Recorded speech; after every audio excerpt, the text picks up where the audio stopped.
ensalcemos nuestro canto con viva emoción. Muy buenos días, amigos y amigas de Patria para Siempre y Patria para Todos. Hoy, viernes 5 de mayo, tal como le prometimos el pasado martes 2 del cursante mes, vamos a hablar de la importancia de la institucionalidad en una vida democrática, en una democracia constitucional, como fue el deseo del coronel Camaño expresado cuando se iba para Londres en enero del año de 1966. Habló de que la revolución se sufrió, pero finalmente él esperaba que algún día floreciera la democracia constitucional en la República Dominicana. ¿Y qué es una democracia constitucional? La podíamos definir así sencillamente como una democracia donde se haga lo que hay que hacer, que es que se cumpla con la ley y punto, no más. Siempre decimos que Duarte respaldaba esa posición que expresamos, o nosotros nos convenimos con la expresión de Duarte, de que la ley es la regla a la cual deben acomodar sus actos, así los gobernantes como los gobernados. Y como dijera posteriormente el profesor Juan Bosch, el 27 de febrero de 1963, que en una democracia no debe haber otro gobierno que no sea el gobierno de la ley. Eso no es difícil entenderlo. Lo que pasa es que el liderazgo político no lo ha entendido en la República Dominicana. No ha entendido que debe de educar a la militancia, porque la militancia política es la que provee a través de las elecciones los hombres y mujeres que van a ocupar los espacios de los tres poderes del Estado. Porque cuando un presidente gana, es el encargado de nombrar todos los ministerios públicos. Cuando un senador y un diputado ganan o diputada, es porque ellos van a legislar en nombre del país y van a fiscalizar y controlar al Poder Ejecutivo y a los demás poderes. Y cuando se ensambla el Poder Judicial, es para que éste esté atento y aplique los fundamentos de la Constitución y las leyes para sancionar a todo aquel que viole las leyes de un país. Entonces, prometimos que íbamos a hablar desde hoy de los elementos que necesitamos conocer, poner en práctica para fortalecer nuestra institucionalidad. El artículo más importante para poner a todo el mundo en cintura en el propósito de fortalecernos institucionalmente es el artículo 246, que trata acerca del control y fiscalización del gasto público, porque en fin de cuentas, todo el aparato de Estado gira en torno a la aplicación de un presupuesto, a su redistribución equitativa, de manera honesta, eficaz, que pueda llegar a todo el país, a toda la sociedad. Entonces, el país tiene que saber que los partidos políticos tienen que educar a su militancia para poder ir a unas elecciones y saber lo que van a hacer cuando llegue al poder, que conozca el artículo 246, que dice que los encargados de la fiscalización y control de los bienes del patrimonio público, primero son el Congreso la Cámara de Cuentas y la Contraloría General de la República. Específicamente, el artículo 246 dice taxativamente lo siguiente: control y fiscalización de fondos públicos. El control y fiscalización sobre el patrimonio, los ingresos, gastos y uso de los fondos públicos se llevará a cabo por el Congreso Nacional, la Cámara de Cuentas, la Contraloría General de la República, en el marco de sus respectivas competencias y por la sociedad a través de los mecanismos establecidos en las leyes.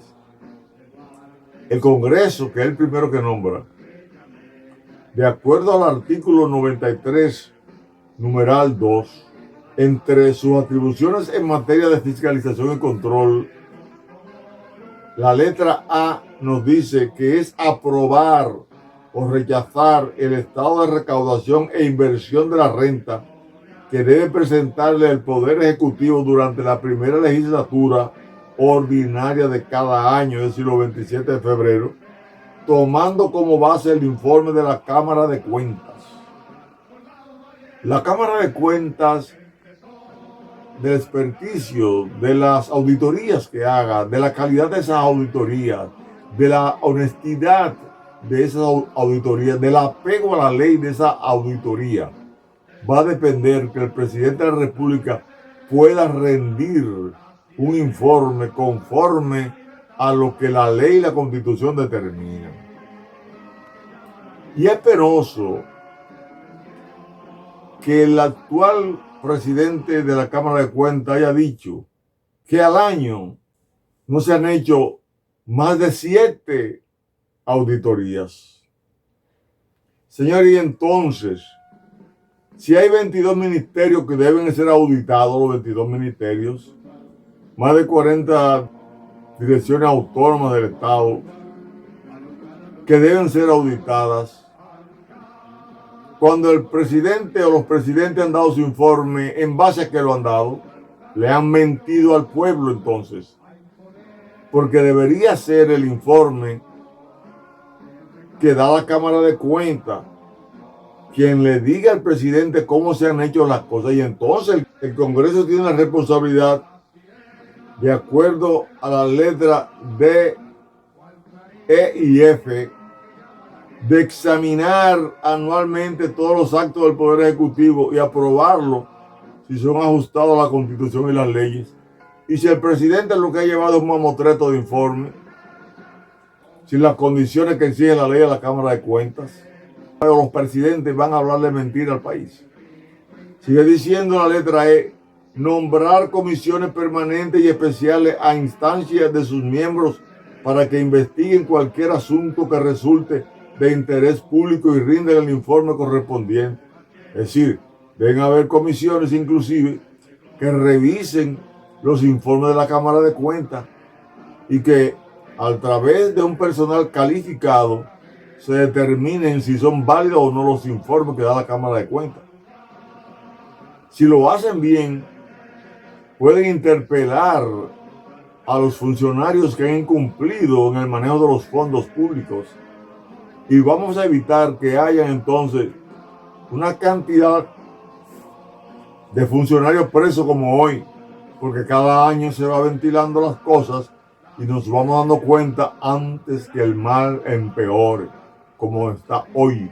a nivel de cáncer en la República Dominicana la corrupción. En la letra F dice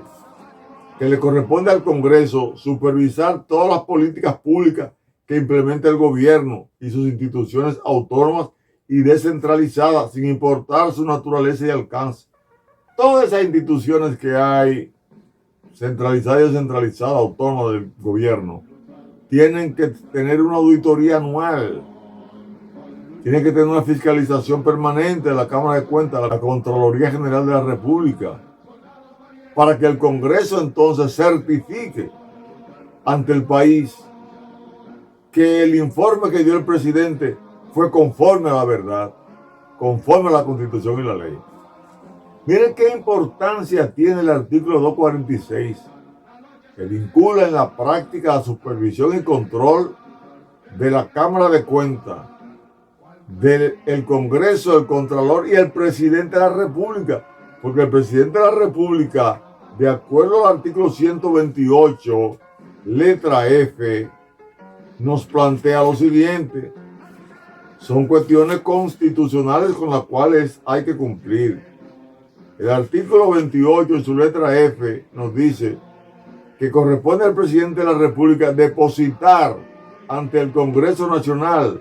al iniciarse la primera legislatura ordinaria el 27 de febrero de cada año las memorias de los ministerios y rendir cuenta de su administración del año anterior.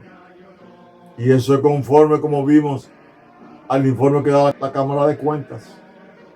Pero para que haya una Cámara de Cuentas honesta, capaz, eficiente, responsable, tiene que haber un Congreso eficiente y responsable, honesto, porque la Cámara de Diputados es la que le dice al Congreso, le manda la terna, ellos escogen la terna, quiénes pueden ser miembros de la Cámara de Cuentas, se lo mandan al Senado, a la Cámara de Diputados, para que el Senado sea quien lo elija. Si no tenemos una Cámara de Diputados honesta, seria, capaz, va a escoger a cualquiera que se venda, a cualquier irresponsable, a cualquier persona mediocre que no responda a mérito y profesionalización como establece el artículo 142. Es obligatorio entonces, para que haya un Congreso honesto, que elija miembros de la Cámara de Cuentas honesta, que ese Congreso sea elegido de manera honesta por el pueblo también. Y nunca va a haber un Congreso honesto si los Congresos, la mayoría de los miembros de la Cámara de Diputados y Senadores practican el soborno. Solamente tienen que tener dinero para llegar a ser miembros de una de las dos cámaras, porque entonces compran a todo el mundo, compran a los líderes políticos de los partidos, compran a los líderes intermedios, compran a las juntas electorales de los municipios, compran a todo el mundo, sobornan a todo el mundo, salvo honrosas excepciones. Porque hay gente que tienen que entender